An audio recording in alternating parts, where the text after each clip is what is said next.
So, student Dr. Volney, you are here at Docs Outside the Box Surgery Residency. Oh, Lord. Tell us about yourself. So my name is Renee Volney. And I'm here to say, okay? I love surgery in a major way. Oh, so you're not serious? Yes. I am a student at Kansas City University, College of Osteopathic Medicine. Doesn't like eye contact?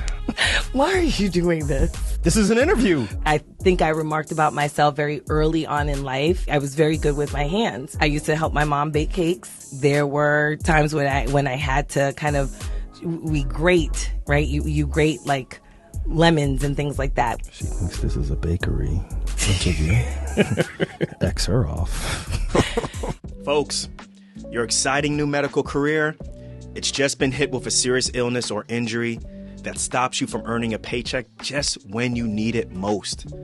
Check out what Jamie Fleischner of Set for Life Insurance said back on episode 176 about having disability insurance early in your career. The real reason to get it early on is really twofold. One is to protect your insurability. So if you are healthy and you can obtain the coverage, you also pre-approve yourself to be able to buy more in the future. So down the road, as your income does increase, you don't have to answer additional medical questions. All you have to do is show that your income is increased and you can buy more benefits at that time. No medical questions asked. Protect your income, secure your future. Check out setforlifeinsurance.com. Yo, what's good, everyone? It is Dr. Nee. I'm joined by my lovely wife and co-host, Dr. Renee. It's been a long time. So we've been putting out episodes, y'all, but sometimes we batch the episodes and we record maybe 4 or 5 episodes ahead of when they're coming up. So it's been a minute since me and you have recorded together. I feel like we should be doing a full episode, but we don't have time to do a full episode. But just listen, y'all, we're going to be coming with an episode about what's going on with the CEO shooting in New York City and then being caught in Central PA in our backyard, our old backyard. Then we're going to be talking about, what else we got to talk about? There's a lot of stuff to really talk about that we're not going to address, I'm saying. But we just know there's a lot going on. So you're doing this episode? Yeah, I'm doing this episode. Guys, y'all don't know. Renee, constantly wants to do an episode by herself. I did. You told me I was going to be doing this episode. And I said to you, I know what's going to happen. As soon as you hit record, you're going to just take over. So I don't even know why you ever tell me, oh, you're going to run this episode. That's not true. I'm not running this episode. Guys, did I take over this episode? You just introduced everything and said what we're going to be talking about. But there's other ways that you can take over an episode, like your effervescence, your energy, your the way in which the way you speak so well. No. Guys, you know what I'm talking about, right? No. All right. So what's this episode about, y'all? Oh, now you want my opinion? What's this episode about? Anywho, so we're not going to be talking about any of that just yet. You're correct. We might just touch on it a little bit. But today, actually, what we're going to be talking about is the residency interview, since we are in the midst of the residency interview season. And, when we talk about medicine, particularly medical careers, I think it's important to kind of not start from scratch, because that would be going all the way back to pre-med, but definitely go back a little bit into time and address kind of some of the things that I think we've all either experienced as physicians or are going to experience as I'd have to say whether it was applying to medical school, applying to residency, getting ready for the interview was the last thing I prepared for. Oh yeah, I never even thought about it. I was just like, well, I mean, if they're inviting me, then I'm 75% of the way there, and I'll just be myself. Yeah, hence why I got rejected from all school. From medical school, you mean? The first time I applied, I had a couple of interviews. I probably destroyed them because of my interview. Well, yeah. I mean, I think people take for granted. Can you talk yourself out?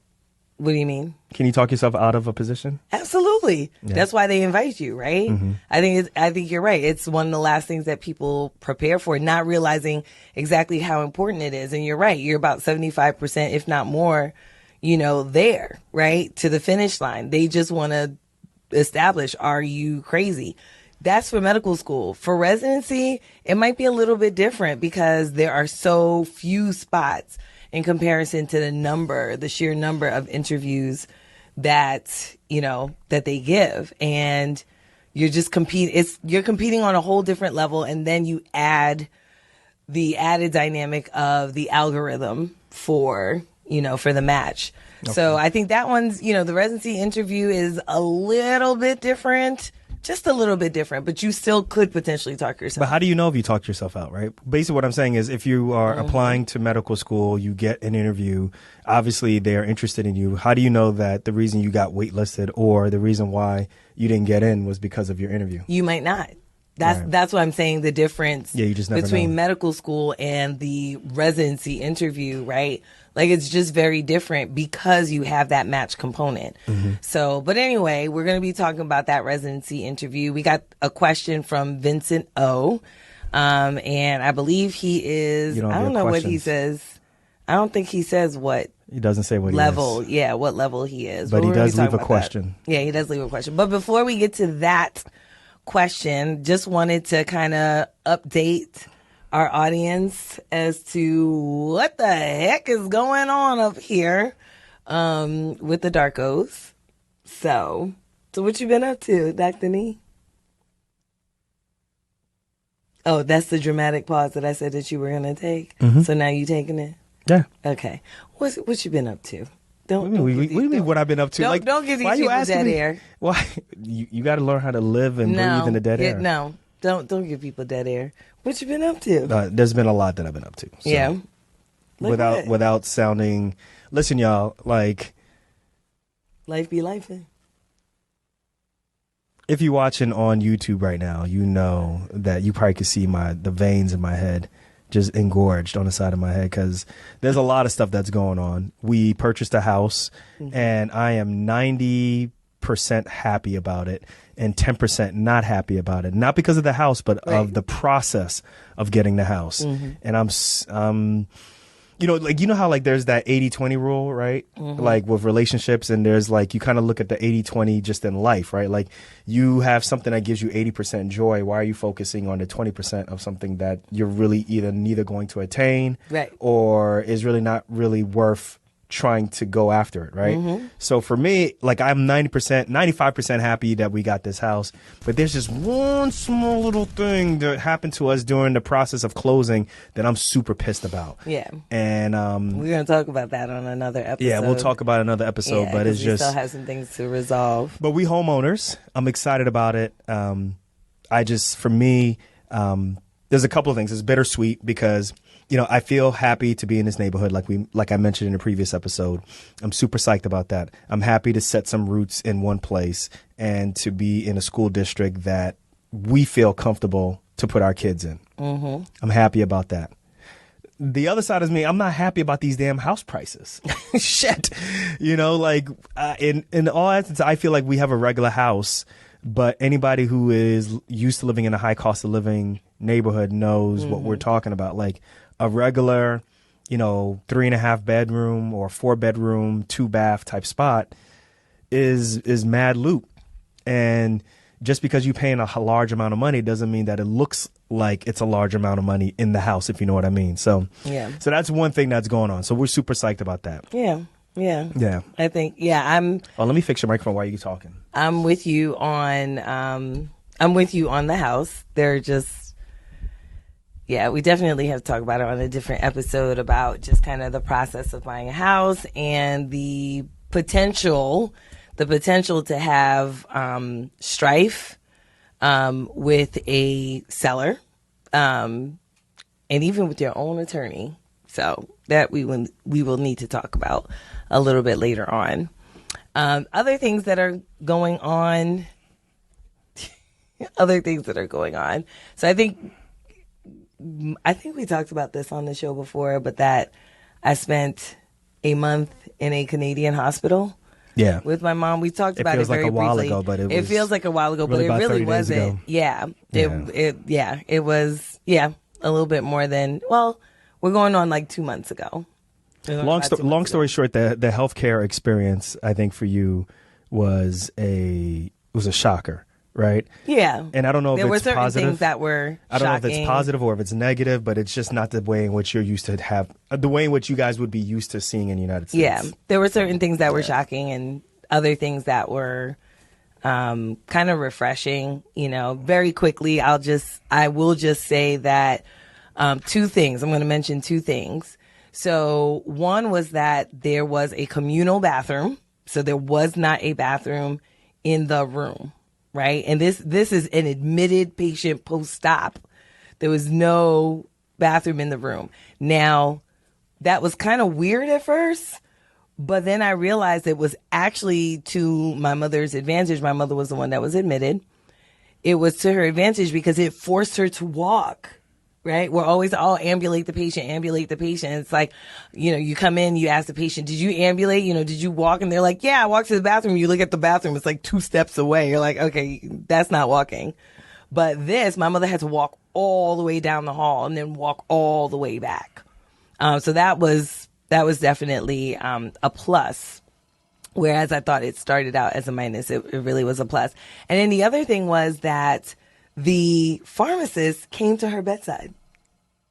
The pharmacist showed up twice at her bedside to confirm meds, to change meds, to basically take care of her meds. And I was like, what are you doing here? I literally asked the pharmacist, what are you doing here? And she was like, yeah, we come and we just, take care of some things. So I thought that was pretty interesting. And now, I'll mention one more thing. They bathed the patients. What do you mean they bathed them? They sent somebody every day for like the first 3 days while my mother still had her Folian. If you had a Folian, they came in and they bathed you.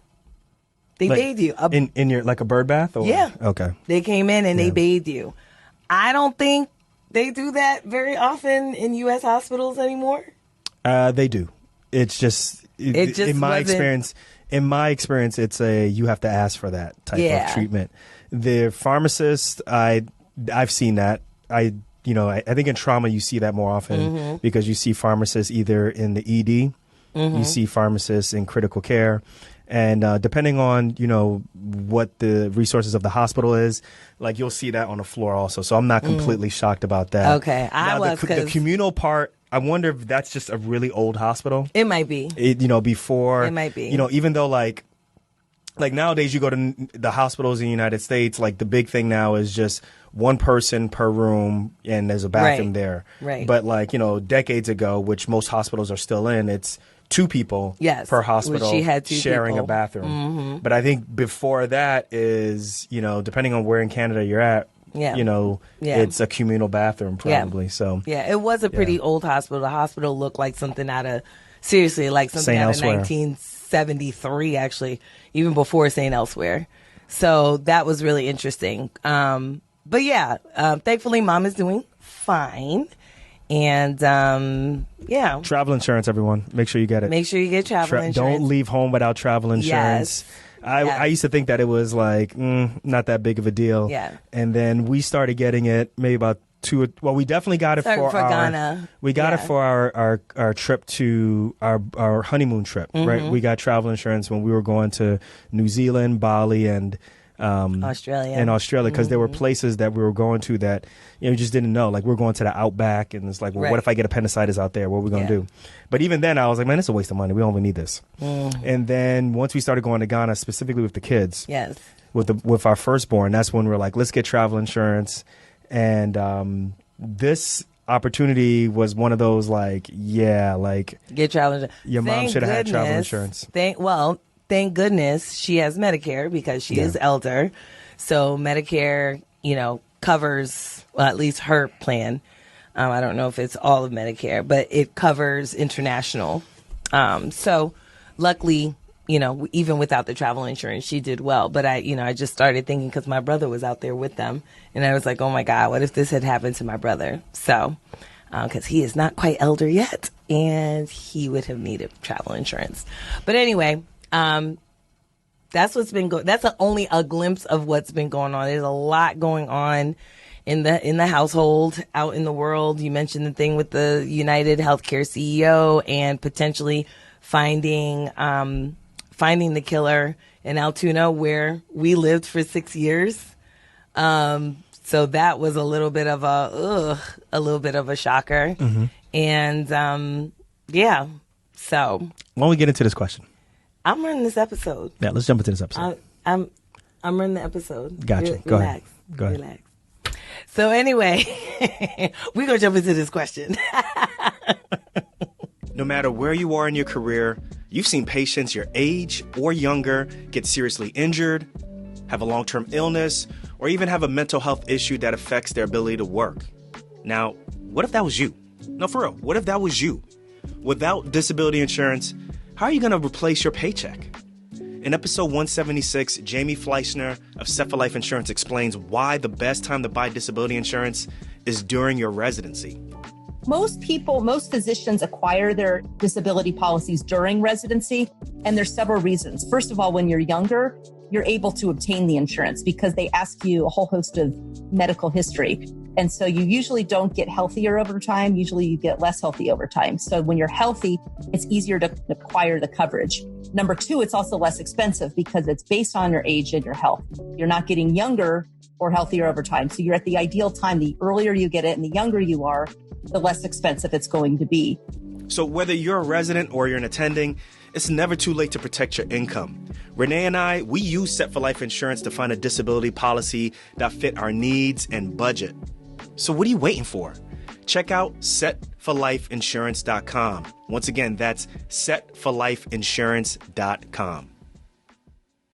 All right. So like I said, we have a question about the residency interview from Vincent O. It sounds like Vincent might be maybe MS 3 or 4. But the question says, I suggest you do an episode on residency interviewing skills, one-on-ones, panel, group, how to answer common interview questions like tell me about yourself, how to leave a positive, lasting impression. A role play with Dr. Renee would be great. I don't know if we're going to do a role play. All right, let's jump right into this. I'm going to knock on the door and then we're going to jump right in. No. That's what we're going to do. No, I don't want to do that. Yep, that's what we're going to do. I don't want to do that. Like, this makes no sense. I don't want to do that. Can we just talk about the question? Don't come in. He's knocking on the door. Don't come in. Hi. I'm prospective. Yeah, I'm prospective student doctor, Darko. Yeah. And I'm interested in coming to the school. So let's talk. Yeah. Okay. So to answer this interview question, let's talk first about kind of the gamut of questions, right, that you mentioned, right? One-on-ones, panel, and group. And people may not understand, especially the difference between panel and group, right? So the one-on-one is very easy. You meet with an interviewer, you're the student candidate, and they're the interviewer, and you're just kind of having a one-to-one conversation. The panel is actually when you have a panel of interviewers, right? So you're one student, one candidate who's coming in, and you're getting a panel of people, and they're asking you questions. They're firing questions at you. And then the group is when you have a group of students, a group of candidates being interviewed, potentially by a panel and or one other person. So I think that's important to kind of decipher. How common are these things? So I think the one-to-one is actually the most common. I personally have not had, and over the years have not had students tell me that they've either had a panel or a group. Definitely not a group. Maybe a panel. Have you seen panel for residency? I've seen panel for residency. Yeah, that's what I was going to say. Yeah. Maybe a panel, but definitely not a group, right? Group I would see more for medical school, but not for residency. I have not seen that. And then what about virtual? Virtual, so it seems like now most people are doing a virtual component, right? Most programs since COVID have moved to the virtual interview, and many candidates are now doing the virtual component.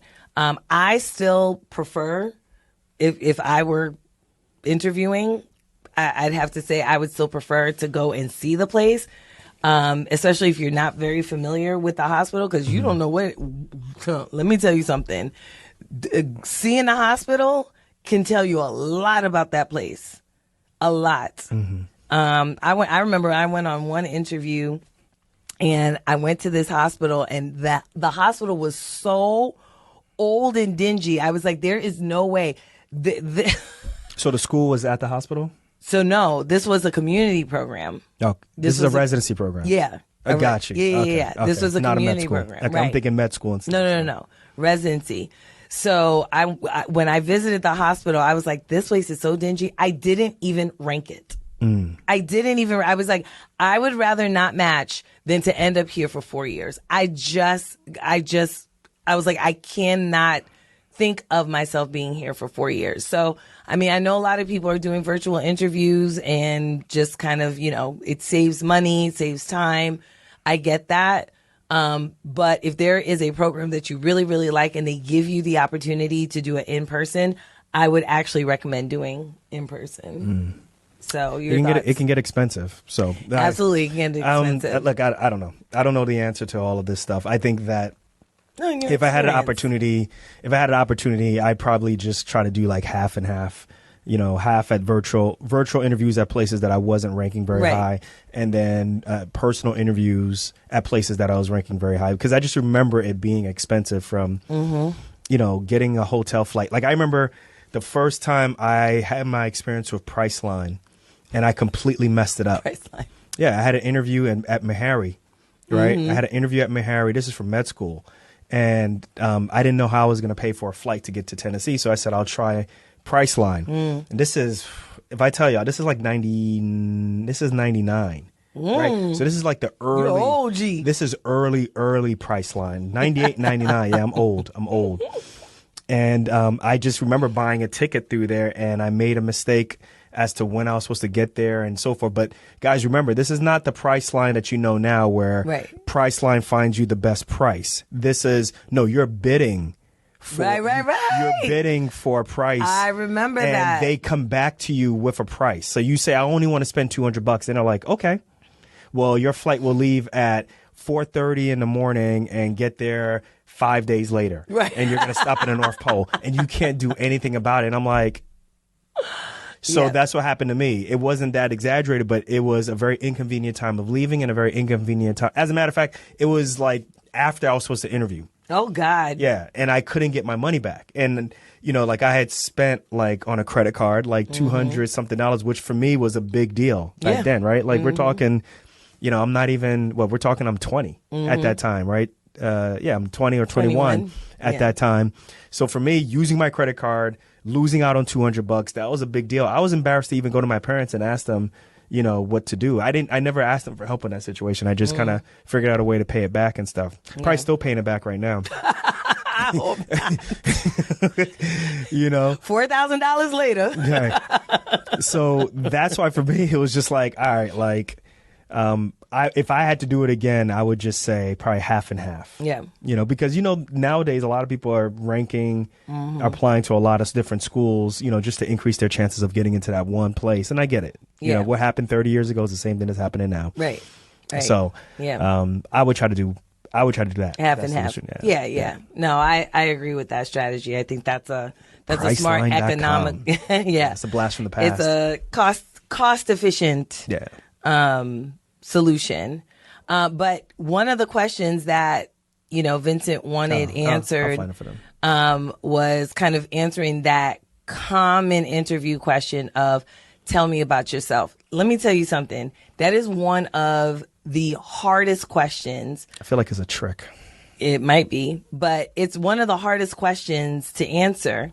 No matter what, no matter where you are in the process, right? Whether it's pre-med, or why is it a hard question? It's hard because there's so many things to say about yourself. Number one, people feel like there's so much to say. I'm a people person. Yeah. I'm going to tell you what not to say, but in a second. But people feel like there's so much to say. That's number one. Number two, people think that they're bragging if they say certain things, and people don't want to brag. Correct. And that's a huge problem because if you look at it as a opportunity to brag, right, which bragging has a negative connotation, then two things are going to happen. Either you are going to brag and you're going to come off cocky, or you're not going to want to brag and you're not going to showcase enough about yourself. Okay. So there has to be some sort of happy medium, right? Why do they ask this question? That's what I want to know.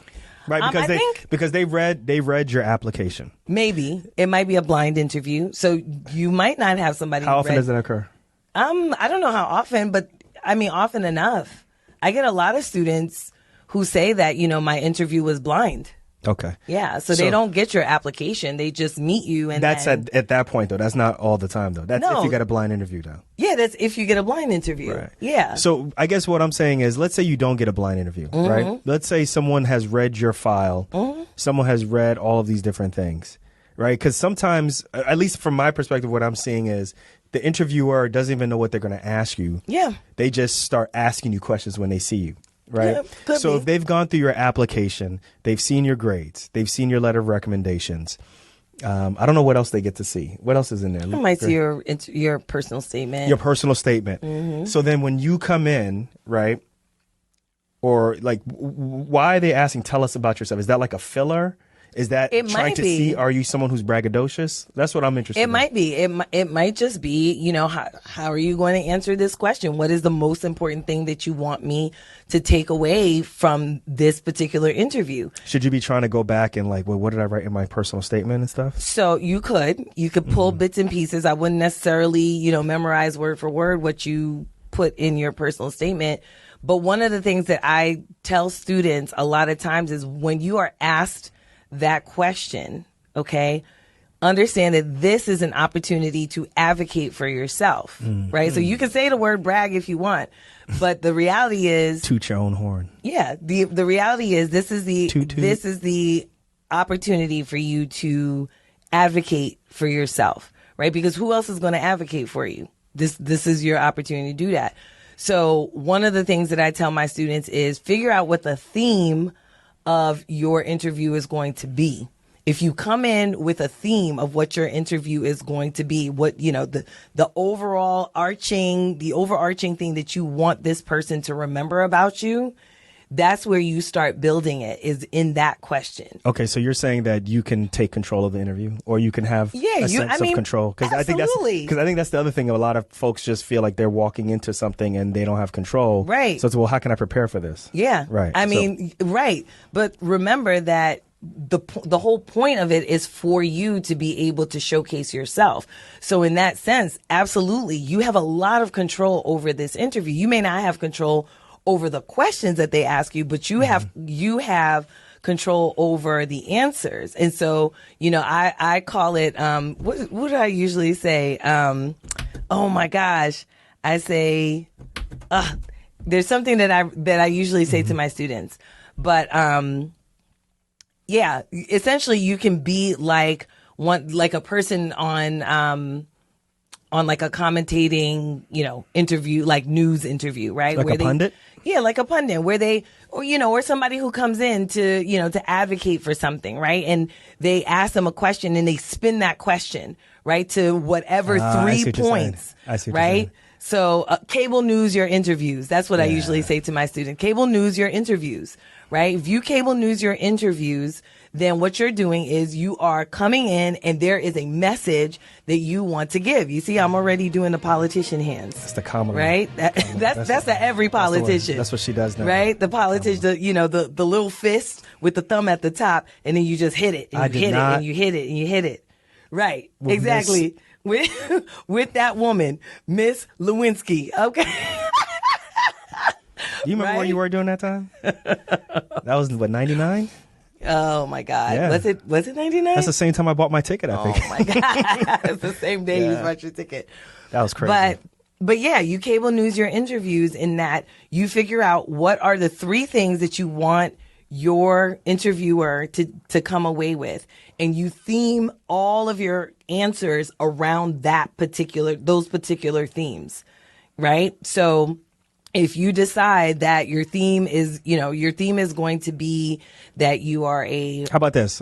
Let's say I'll do me, right? Mm-hmm. And then you give me your advice. So okay. I don't know. MCATs were not MCAT. We passed way past MCAT. No, I'm letting you know who I am, right? Okay. And then, but this is what I have and this is what I'm expecting, right? Okay. So you tell me, you give me your advice. So my MCATs are average. My letters of recommendation are, in my opinion, strong. You mean your board scores or your MCAT? What are we This talking is about? medical school. No, we're interviewing for residency. Oh, we are? Okay. It's a residency interview question. Oh, they did say that. Okay, sorry. My bad. My board scores are average, right? My letters of recommendation are strong, in my opinion, right? What did I say that's not? I mean, from the previous thing when you corrected me, because What do you you still mean? need letters of recommendation. You said your MCAT.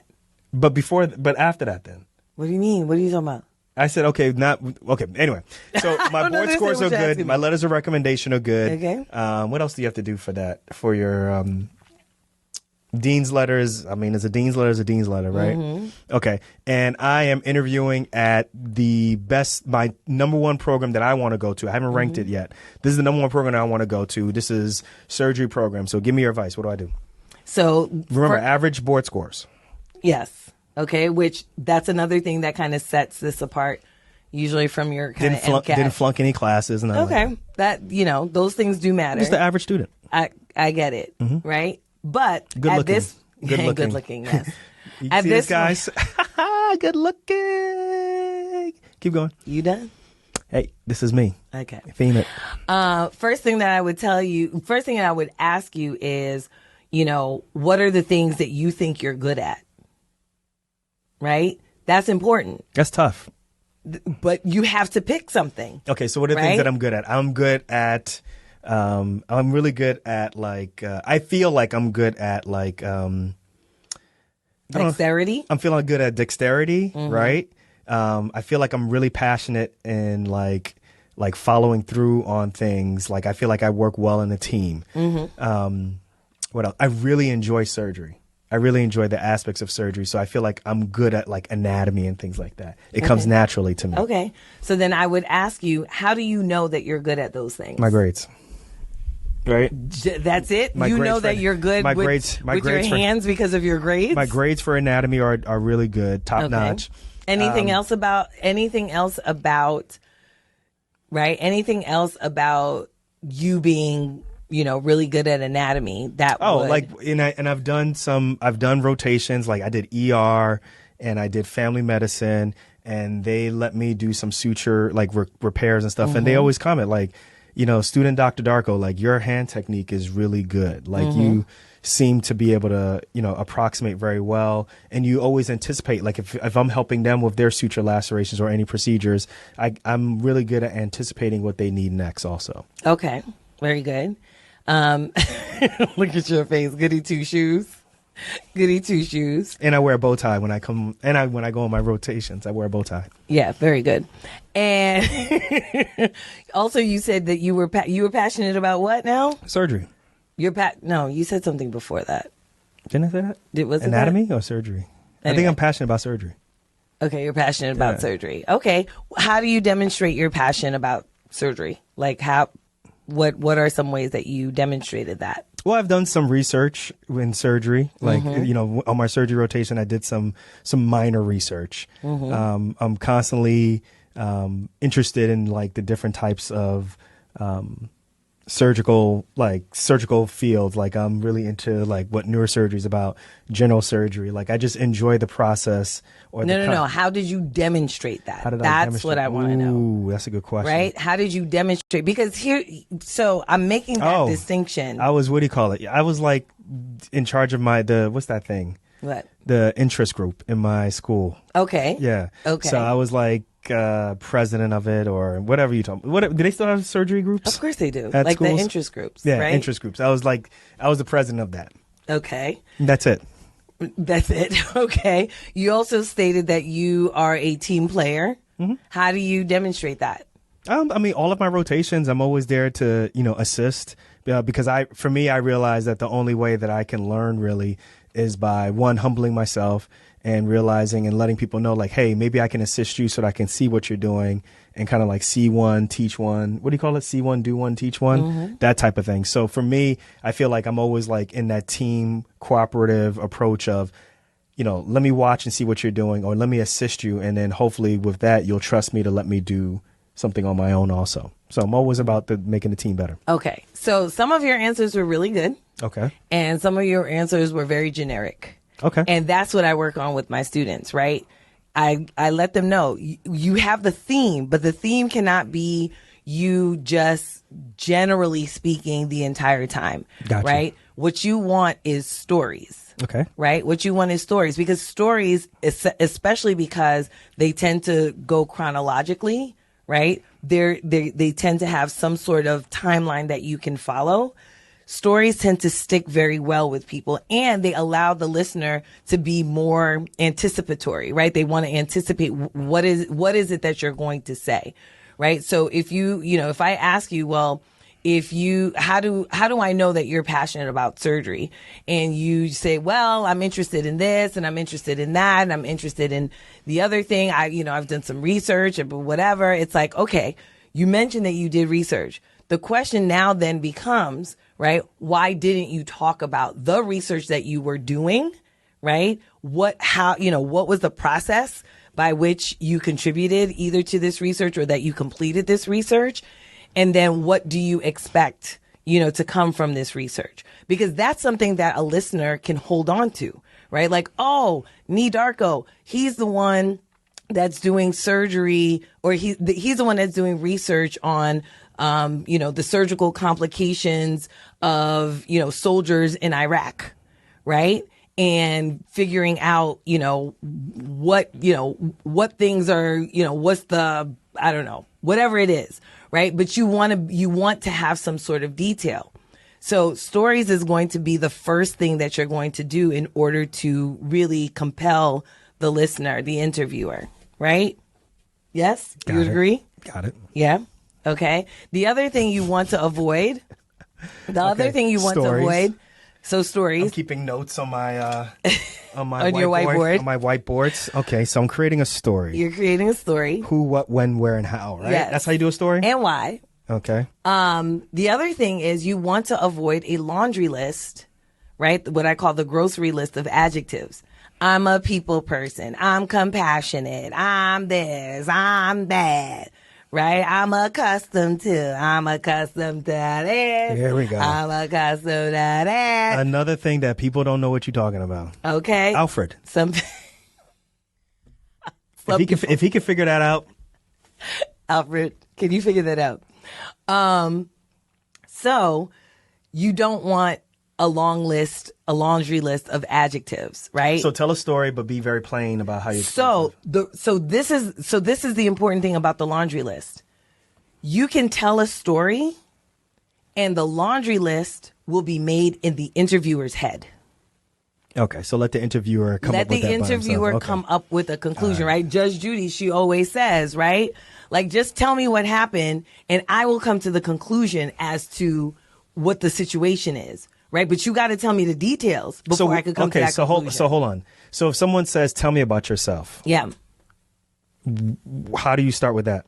So you can just tell a story about your life that hits the points that you want that person to know. So if you want them to know that you're a team player, if you want them to know that you have good dexterity, if you want them to know that you're passionate about surgery, then what you do is you create a chronological story in your head that it hits every single one of those themes.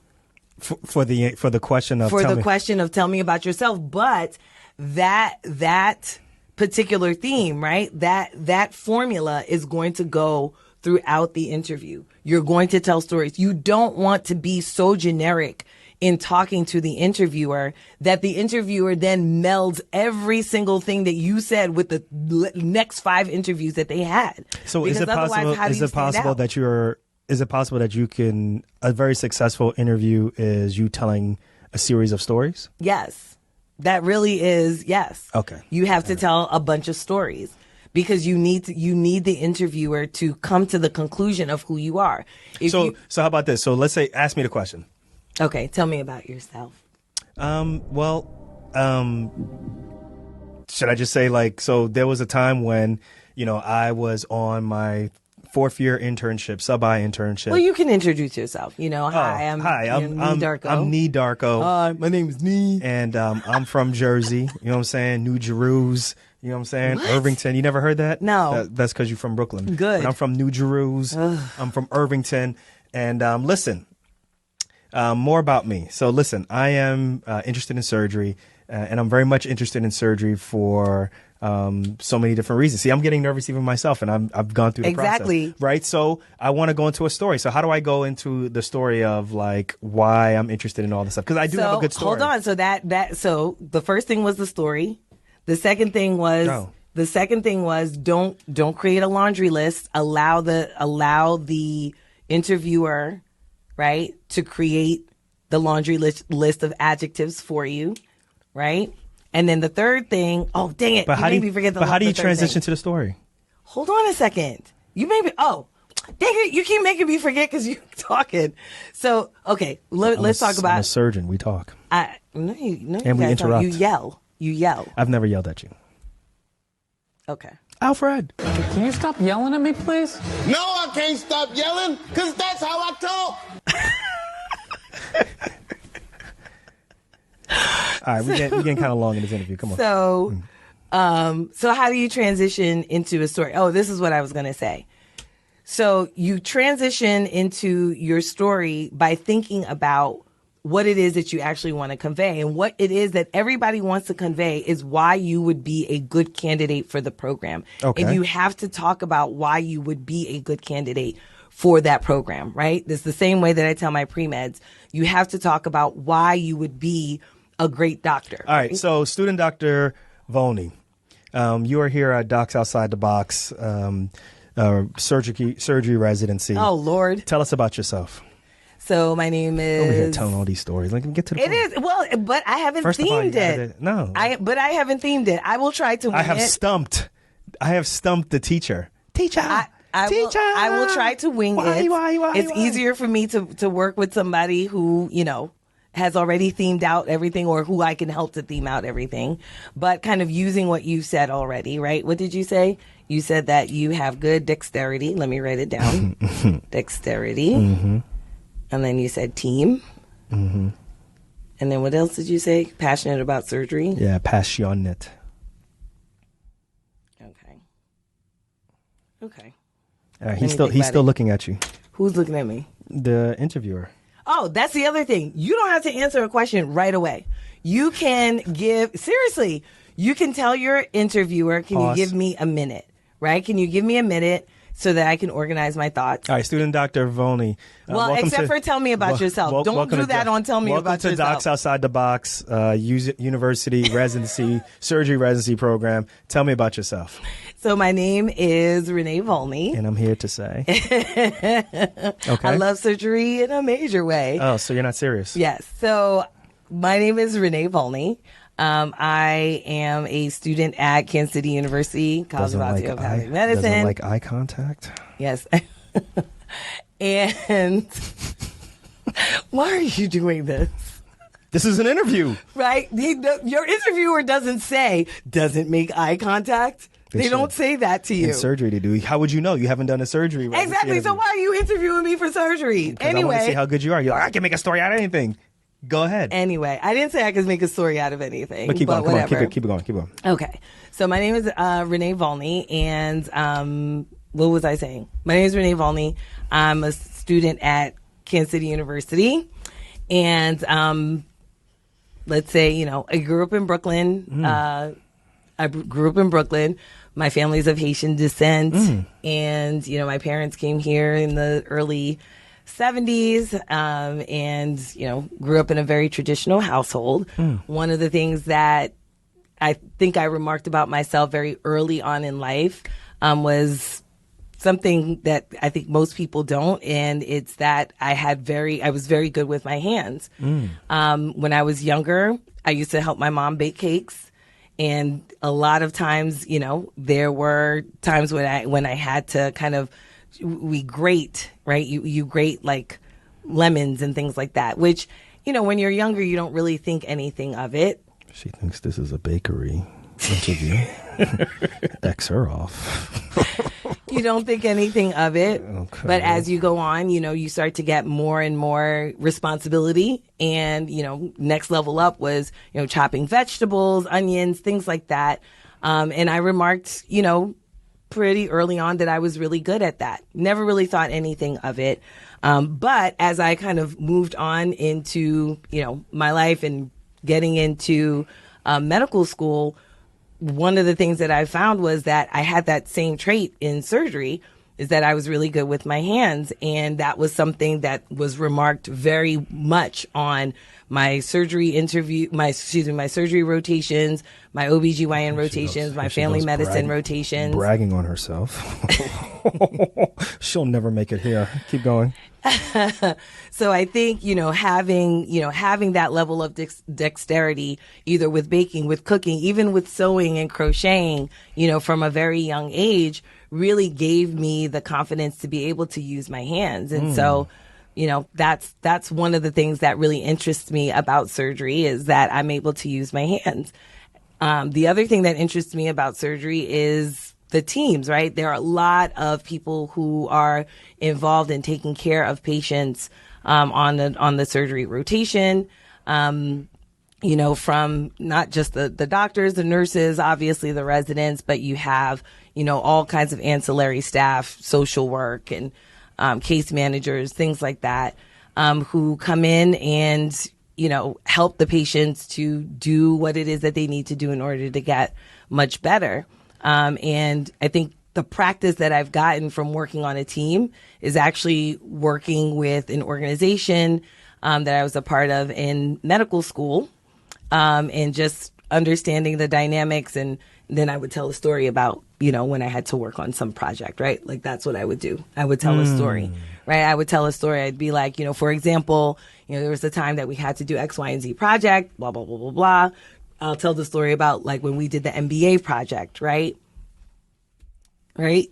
So in that way, I could mention that I was also a dual degree, right? So I would say, there was a time that I was working on a project with my MBA team, because I'm a dual degree student. You see how I threw that in there? Mm-hmm. Right? And then I tell the story about how we created the EMR project that we did that year. Right? So that would talk about the team. Okay. And then the last thing would be being passionate about surgery, which I kind of already mentioned in the whole dexterity thing, but you could see how that passion kind of comes throughout, right? It basically is kind of linear throughout the whole thing that I'm talking about. So that's kind of what you want to, you want to say, right? It's a little bit harder for me because this is not my real story, but figure out what your story is. I bet you I could do a really good OB-GYN one. Go ahead. No. Tell me about yourself. I do want to ask you about... I love babies. Because we can't cover everything in this. No, right? absolutely but not. I do want to ask you about someone who has had failure. Yes. Right? And I'm not talking about I'm not talking about generic failure, but like they failed a class or they may have flunked out and maybe they how does someone create a story where, should they address it first? Should they wait for someone to address it? Talk to us about that. So the first place that you should be addressing any type of failure that you have, because this is going to show up on your application whether you like it or not. The first place that you should be addressing that failure is in your personal statement. Okay. And people always ask the question, should I address it in my personal statement or should I not? And I always answer but why wouldn't you? Right? Because you can't hide it. Right. Because they don't want to talk about it. But here's the question. What if someone wants to talk about it? And the first time you ever thought about what you were going to say about this thing is during the interview when somebody asks you, tell me about why you took boards twice. When you write it on your personal statement, that gives you an opportunity to really formulate what it is that you want to say if someone were to ask you that question. It allows you to hash all of that out. So what about that thought process of me failing the boards isn't really me. It was just a small blip. And I don't want to be defined by that. What if someone says that? Because some people are like, well, a lot of people would be like that. I would be like that, right? But I think that that's true, right? I think that, failing boards isn't necessarily, an indictment on your character, right? That's not what that is. You'd have to get that person to get out of that mindset, though. Correct. But a lot of people feel that way. Correct. But the way that, listen, if someone who is interviewing you thinks that failing boards is a part of, is like a character flaw, there's no way in a 15-minute interview that you are going to convince them otherwise. The only thing that you can do is make yourself comfortable with giving the answer that you're going to give, which is why I say hash it out in your personal statement. Because when you're hashing it out in your personal statement, I will tell you that is the part of the personal statement that if you include that in your personal statement, you're going to write and rewrite that and rewrite that and rewrite that part a million times before you come up to the final version. The reason that you're rewriting it so many times is because you need to hash out in your mind, not just what you're going to say, but you need to hash out in your mind that this is not a character flaw, and you need to get all of the emotion out of it so that you can just tell the story, tell what happened. I failed it. Then I went back. I did this differently. I did that differently. And I came back and I rocked it. So how would you bring that up in your, let's say you brought it up very small in your personal statement, right? Or whatever. It's brought up. It could be big, it could be small. I wouldn't bring it up big in your personal statement, but I would give it a little, I'd give it a little attention. You threw your Maya Angelou and I rise, I Phenomenal rise, woman. Right? You did all that, right? So now it's time for the interview, right? Yes. So who's bringing it up? You bringing it up in your story? For example, if I say, tell me about who you are, right? Is that coming up then, or are you not bringing it up and then kind of saying, well, I want to say, like, when does that come up? So I think it depends, right? And this is where the story is very important, and the themes that you pick are very important, right? If one of your themes is resilience, right? The question becomes, well, how do you show resilience, right?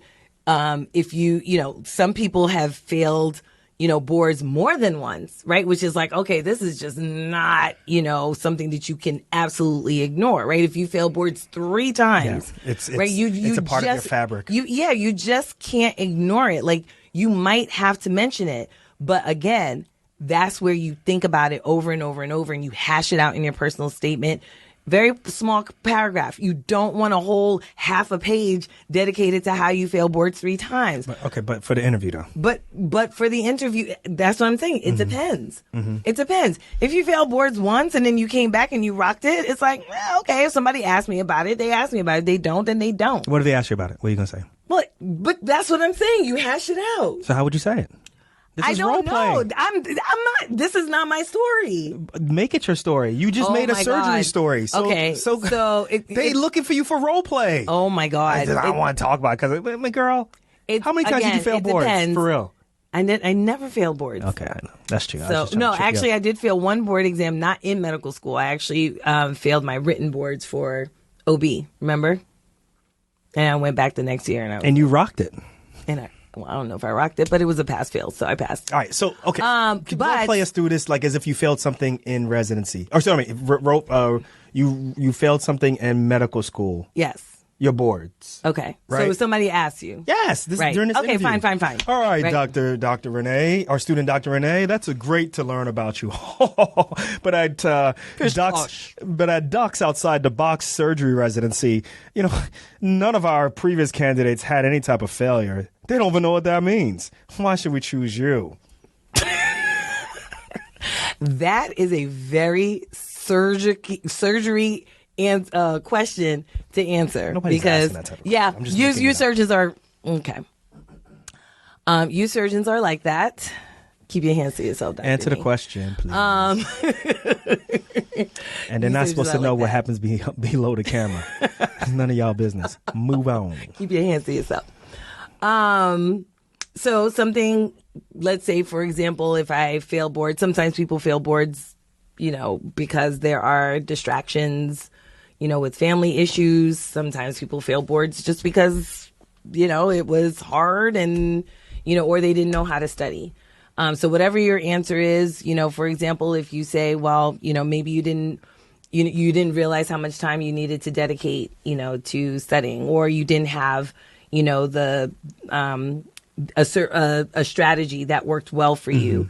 Right? You might say that. You might say that, you were distracted, because you had to take care of things at home. Maybe there was a sick family member and unfortunately your time got divided up. And so you weren't able to really dedicate that much time. But once you figured out that, you figured out how to kind of get that, whatever that issue was off your plate, that you were then able to dedicate that time and be able to do well on boards, right?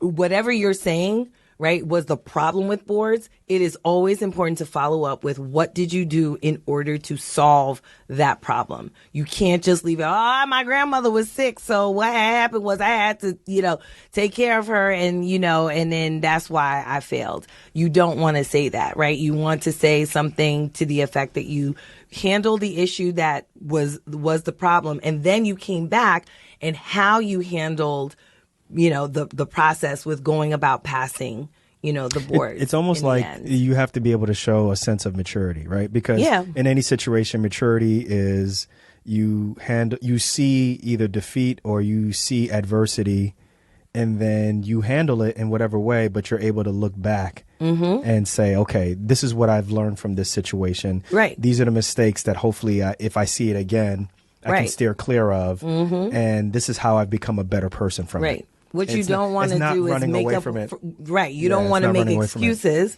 You want to be able to say, show your growth, right? Show your process of So it's growth. like embracing the issue as opposed to running away from it. Right. Absolutely. I mean, if you see that you did something wrong, then you could, or that you did something that was ineffective, you can essentially say, you know what, I tried this method and it actually didn't work for me. It wasn't effective. And so I came back, really analyzed what worked for me, and then I went on and did this process, What the last question I have for you, and they basically wanted to know how to leave a positive, lasting impression.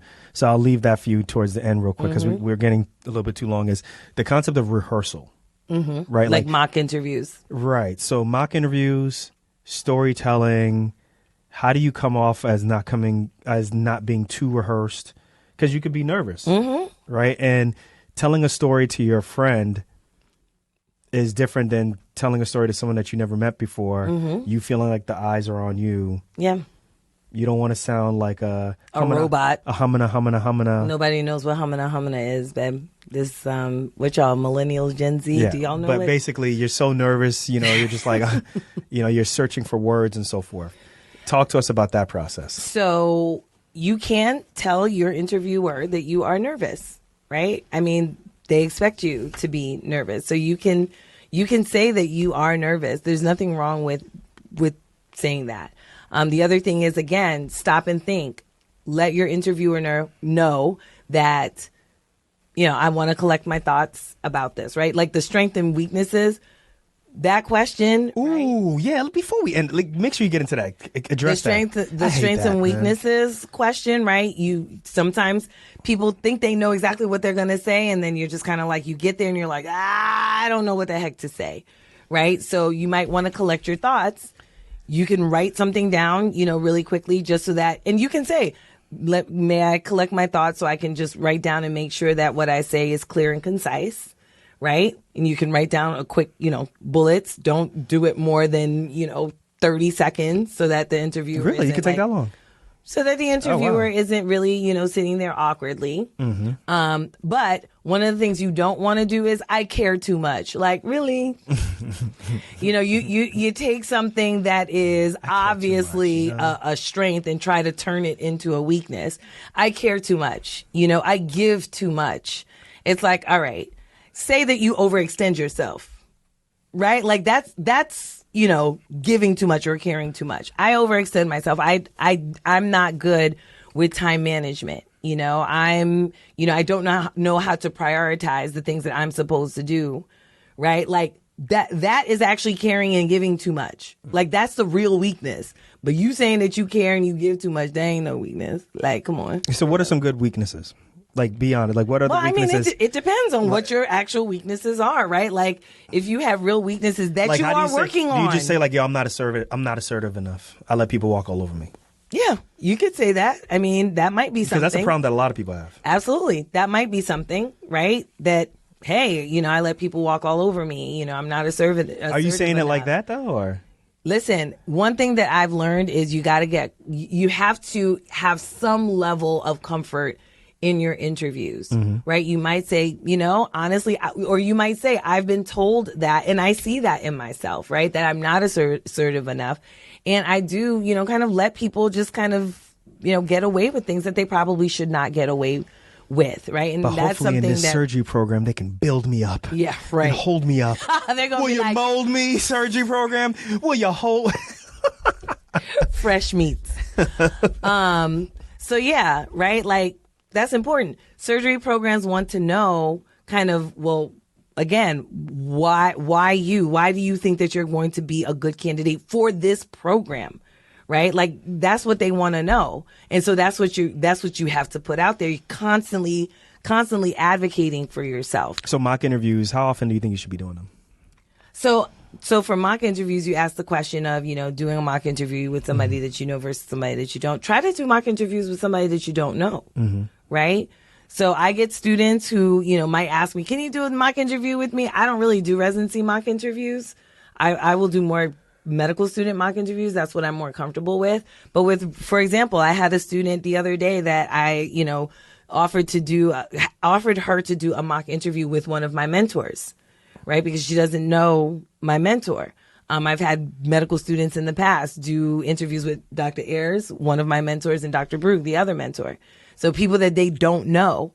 I think that that's important. That's how you might get comfortable with talking and telling your story to somebody that you don't know. And there's no risk in that, right? Because that person is just looking out for you and making sure that you answer the questions appropriately, right? Okay. There's no right answers. There's some wrong answers, but there's no right answers.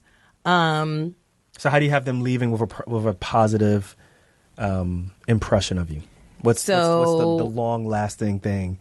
Like, man, wow. Student Dr. Voney, she ain't gonna make it here, but she'll make it somewhere else. She'll make it somewhere else. Like, how do you do that? So the way that you do that is you stick to your theme and you tell your stories and, you advocate for yourself. That literally is the entire formula, right? It's the incremental things that you do in the interview, right? Every single question, hitting it so that it hits some part of that theme. So that way, when someone leaves, when you leave the room or you leave the Zoom room or whatever, there's a story that sticks in that person's head that is kind of that's the story that in their minds defines you. Like, man, this student is really compassionate. She told this story about X, Y, and Z. She never said the word compassionate. She didn't say, oh, I'm so compassionate. It's like, you're not using buzzwords. No, buzzwords. Yeah. Buzzwords, get them out, right? That's the laundry list. Get the buzzwords out. Tell me a story, and I will tell you if you are compassionate. I will determine whether or not you're compassionate or whether or not you're a jerk, right? Because I could come to that conclusion too. I've had people tell me a story where I'm like, ooh, you a real jerk. That was my first time I told you the story. Like, you ain't gotta... No, I'm not talking about you. Oh. I'm talking about the story that I told when Dr. Love was on. You sure it wasn't about me? No, it wasn't about you. It was about, I'll tell this story real quick and then we'll see if we can't wrap this up. But the story that I told in a previous episode was about someone who was having problems getting a residency program for almost 7 years. Almost 7 years. And he would get interviews every single year. But he, for whatever reason, could not land a spot. And so he had been working, obviously, over those 7 years, doing X, Y, and Z. And, medical students, we don't work, right, as medical students. But he was outside of that norm. And so I guess he went to an interview where he had a friend who was in that residency program. And the friend was, I think, going to get cronuts. Remember when cronuts was really big? Mm-hmm. Remember? And he was like, hey, you want a cronut? And he's like, yeah. He pulls out a wad of cash and says, get some for everybody. And he told me that story. And I said, that's why you didn't get into that program. And he's like, what do you mean? That's pretty pretentious. That's very pretentious. Yeah. And I said, that right there is a red flag. And I said, I will tell you right now, if you came to my residency program and you did that, we would all rally against you not to come to this program. And he was like, oh, you're reaching. And I said, listen, you can say I'm reaching, but I graduated from residency already. You trying to get in. And I'm telling you, what you did was not cool. I understand you think you're trying to be nice. I didn't do anything that bad. No, you didn't do anything that bad. Right? But, things like that. And people watch even when you're not in the interview. So if you are doing in-person interviews, don't flip the bird off at somebody who cut you off in traffic, because you don't know if that person is the person that you're going to meet with when you go to interview and get off that exit, you know? So. Well, Vincent, thank you very much for submitting that question. You got an entire episode dedicated. I know to that was supposed to be 30 This was not supposed to be that long of an episode, and this is Renee's bag. So be happy about that. So you see, I didn't speak much. I let her do what she had to do. Really? But listen, guys, we really enjoy when you guys ask us questions, because that's the way in which we connect with you all. Whether you are an attending, or you are in training, or you're in the pre-med version or pre-health version of whatever you're going towards, shoot us some questions so we can answer some questions for you. We don't just talk locums. We talk a whole bunch of different things, but locums is our bag also. So between getting into medical school and residency and interview and locums, that's what we do. But I mean, also. Absolutely. You got talking to Mike. Yeah, I am. You are either having or going to have had the interview with Christy Olson, but you're going to be talking in that episode about just kind of interviews after when you're finishing residency, and that's a very different type of interview process, right? That's a very different type of interview process. And it just, you mentioned locums, and that just kind of reminded me, about the fact that we have this locums course upcoming. And so if you're interested in doing locums, certainly go to the link below and, sign up for, our little freebie that will allow you to get notifications when we are coming up with our locums course, so that we can let you know, hey, if you're ready to do locums like, me and Dr. Nee, and you ready to, take freedom into your hands, we're going to have something for you. So locums helped our marriage. It did? Yeah. Okay. That's another episode, because I would like to learn more about that. Locums is the key to everything, guys. All right, y'all. We're going to catch you guys on the next episode of Docs Outside the Box. Yo, VO, thank you for submitting that question. We'll catch you guys on the next one, y'all. Peace.